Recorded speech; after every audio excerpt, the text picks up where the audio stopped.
radical, progressive teacher. A student gathered money for me to flee Iranian regime. If a teacher would talk like that, they would not even attend their classes. My classrooms were 150 students. So many other classrooms were empty because they talk like that. The students want progressive teachers. The student wants to touch reality. Students do not want another mullah with a tie. I'm sorry. The reality is that the movement of secular democracy has been pushed back by religious rule, and people of Iran are well aware of it. This is why we are facing with a mass movement with the banner of freedom and secularism to overthrow the Islamic regime of Iran. But before I end my speech, I'd like to talk about political Islam a bit. Political Islam did not come just like that. As the professor showed us, it was Iran surrounded by so many other countries.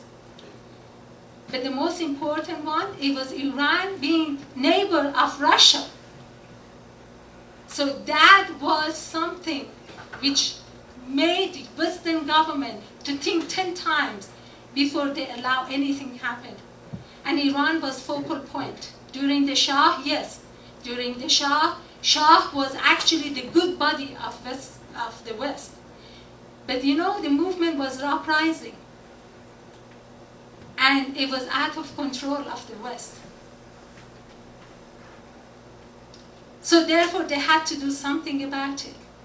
If they would allow this movement to rise and rise and rise, it would be another social country. So therefore, what they did, they helped Khomeini to go there.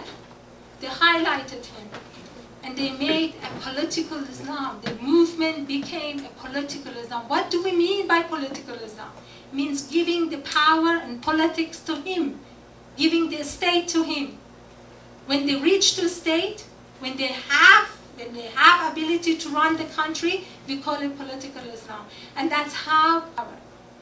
But the main idea of Khomeini coming to power is just because they wanted to attack the movement, to mass execute anyone who could speak up, anyone who was defender of women's rights, children's rights, workers' rights, anyone who was talking about civil rights. As I told you, during Shah, the law, the regulations, the state was influenced by religion.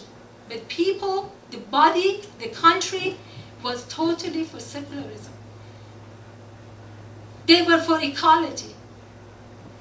They were acting, they were moving, they were making revolution. So West had to do something about it. So they brought Khomeini over. With the help of West, Khomeini became a monster, not only in Iran, throughout whole Middle East. And this monster is not easily to get rid of. There is a joke, you know, people of a village, they didn't know how to get rid of ants because the ants were eating the roots. And then the elder came and said, why don't you bring another animal, anteater, to eat the ant? And the anteater started eating the ants, but they were hungry, they started eating something else. In fact, the bigger, and exactly what happened in Iran. Khomeini came to demolish the revolution so that the socialist government would not build up, but in fact, they built up a monster.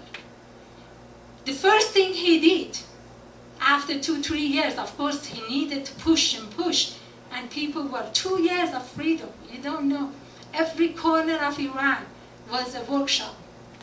Every class at university, it was a lecture about equality. Anyone who denies that is a big liar. Anyone who's been there in Iran during the revolution can tell you how much education, social education grew in Iran. Every corner you could find books, you could find discussions around so many other issues. Legislations, parliaments, socialism, council, different parties. And these were the views. And of course, each time the Khomeini with Revolutionary Guard would attack these people. Suddenly, after 3 years, 500 people were executed every single day. For no reason, for distributing pamphlets. So like this, they managed to come to power and stabilize their own, government. To the party, they were working towards it. To the party they call it PC party. He already mentioned about it. PC party, they actually move around the government. They believe that they can bring reform from the heart of the government. Doesn't matter if it's Shah's government, if it's Khomeini's government. My dad used to say, if you arrest a Tudeh party member and keep them in a room for 30 years and then bring them out and say, now tell us about the situation in society. They would say, who is in power? Which party is in power? And then they'd be able to tell you what steps you have to take. This is how the Tudeh party was. In fact, Tudeh party helped the government, Khomeini government and Shah's government, to arrest so many activists in Iran and execute so many activists. But you know what? With all this activism, as I told you, all these things happen under the banner of Islam. Under the name of God, you are stoned to death. He talked about in Iran, gay or lesbian have right to do an operation on their sex change. You gotta be joking. Every year I have to carry the banner of Islamic, the flag of Islam upside down and put chain on it and put fire on it because the gay and lesbians on gay and lesbian parade because they have no rights at all. They be stoned to death. They have right for sex change? You've got to be joking. This CBC gives you the documentary showing it's not true at all. But what can we do? The question is right in the heart of people in Iran. They know what they're doing. They're uprising.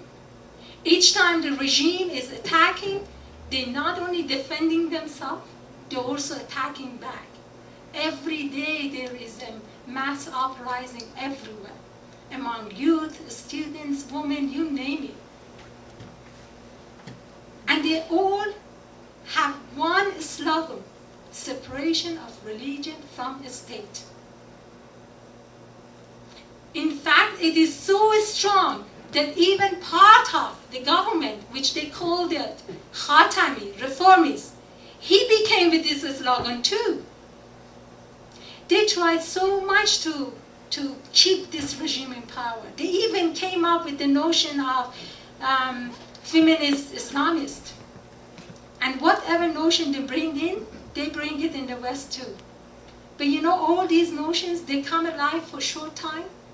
People would study it, would think about it, in their gathering they would discuss it, and they would throw it in the garbage.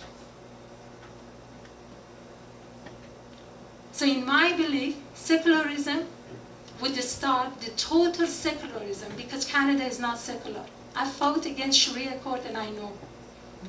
The legislation is totally influenced by the Catholic. But for total separation of religion from identity cards, from every notion of the law, from every word, needs a great revolution in Iran. And that great revolution would happen exactly the same thing as it happened in Paris. And forever, Islam would go down with its God. And this is what I strongly believe. And I'm not talking from my bedroom. I'm right between the movements and I can see. And I lead the movements. And I can see that, yes, it's possible. And if secularism ever happened again, exactly the same as Paris, would happen from Iran. And that would influence the whole Middle East. Thank you.